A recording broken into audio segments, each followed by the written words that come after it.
n is greater than mன்னு தெரியும். அந்த மேப்ல என்கோடிங் என்ன டெஃபினிஷன் குடுத்துருக்காங்க அப்படின்னா, யூ டேக் இன் த பேர். Okay.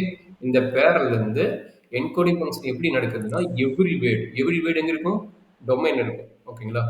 Every word in domain is moving as the word of p power n. அப்படின்னா என்னது?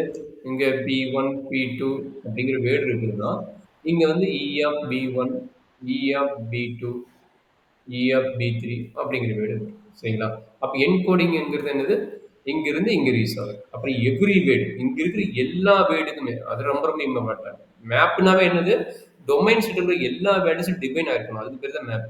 அதனால தான் அவன் சொல்லிக்கிறான் எவ்ரி வேர்டுன்னு சொல்லிக்கிறான். ஏன்னா சிங்கிள் வேர்டு சொல்லியிருப்பான். இங்க என்னெல்லாம் வேர்டு இருக்குதோ டொமைன் செட்ல என்னெல்லாம் வேர்டு இருக்குதோ பி பவர் எம்ல என்னெல்லாம் வேர்டு இருக்குதோ அதுக்கு வந்து எக்ஸாக்டா நம்மளுக்கு வந்து ஒரு வேர்டு இன் கோடொமைன் செட் இருக்கும் பி பவர் எம். அது டிபெண்ட் ஆச்சுன்னா that is called a encoding. Code வேர்டுங்கிறது ஒன்றும் இல்லை. இந்த இங்கிருந்து ரீச் ஆகுது பார்த்தீங்களா, இங்கிருந்து ரீச் ஆகுது பேர் இங்க இருக்கிற வேர்டுக்கு பேர் கோட் வேர்டு. இங்க இருக்கிற வேர்டுக்கு பேர் வந்து கோட் வேர்டு. அதான் சொல்லிக்கிறேன். கோட் வேர்டு வந்து in domain set and e of b is called a code word that is belongs to codomain set. அப்ப கோட் வேர்டுங்கிறது கோடொமைன் இருக்கிற எலிமெண்ட். கோடொமைன் இருக்கிற எலிமெண்ட்டுக்கு பேர் வந்து கோட் வேர்ட். சரி, ஓகே. நெக்ஸ்ட் வந்து வெயிட்னா என்ன அப்படின்னா, நம்மளுக்கு ஆல்ரெடி பிட்ஸ் தெரியும். பிட்ஸோட வேல்யூஸ் என்ன? 0,1ங்கிறது பிட்ஸோட வேல்யூ. அப்ப அந்த பிட்ஸ்ல இருக்கிற ஒன்ஸ் நம்பர் ஆஃப் ஒன்ஸ் அப்படின்னு என்ன? இங்க பாருங்க பி பவர் என்னன்னு இருக்குது. அப்ப எத்தனை ஒன்ஸ் இருக்கு நம்மளுக்கு தெரியாது. அந்த கால்குலேஷன் போட்டு என்ன ஒன்ஸ் இருக்கும், பட் ஒவ்வொரு கோடு வரைக்கும் எத்தனை ஒன் மெரிச் ஆகுதுன்னு நமக்கு தெரியாது.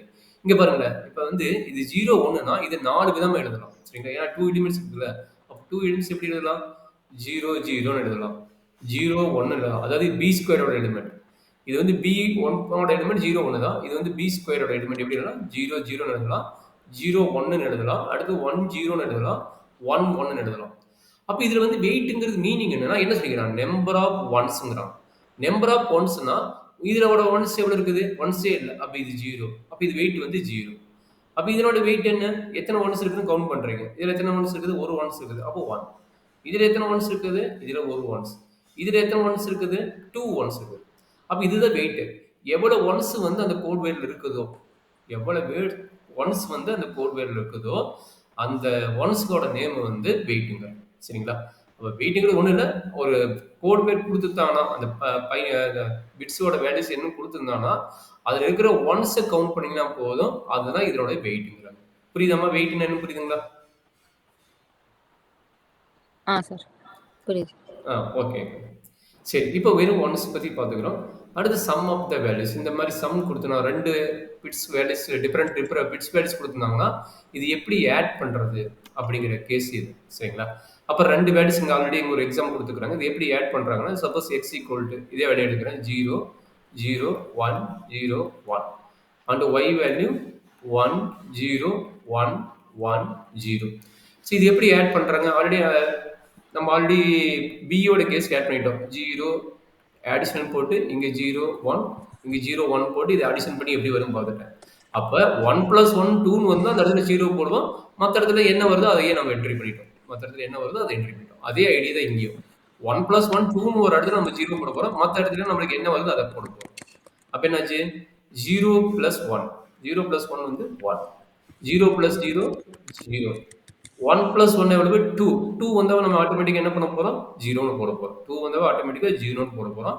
அதே மாதிரி இங்க இருக்குது 0 + 1 0 + 1 1 1 + 0ன்னு 1 1 + 0ன்னா 1. இதுதான் வந்து அடிஷனோட டெஃபினேஷன். ஸோ அதுதான் ஜென்ரலா ஐடியா கொடுத்துட்டோம். ஆல்ரெடி நம்ம டேபிள்ல போட்டோம். அதுக்கு இங்க ஜென்ரலா ஒரு ஐடியா கொடுத்துட்டோம். இது ஆல்ரெடி நம்ம டேபிள்லயே போட்டு காட்டியாச்சு. சரிங்களா? டேபிள்லயே போட்டு காட்டியாச்சு. அப்போ அடிஷன்ங்கிறது நம்ம தெரிஞ்சுக்கிட்டா தான் நம்ம அடுத்தடுத்த இது வந்து நம்ம முடிக்க முடியும். அடுத்ததான் ரொம்ப ரொம்ப இம்பார்ட்டன்ட். அதை பேஸ் பண்ணி தான் இதெல்லாம் பேசிக் ஐடியா. இது எத்தனை வெயிட்னு கேட்குறாங்க. வெயிட் எத்தனை இருக்குது? 1 2 3. அப்போ வெயிட் ஆஃப் எக்ஸ் பிளஸ் ஒய்யோட வெயிட் எவ்வளவு இருக்குது? 3 ஒன்ஸ் இருக்குது. அதனால இது பேர் 3. சரிங்களா?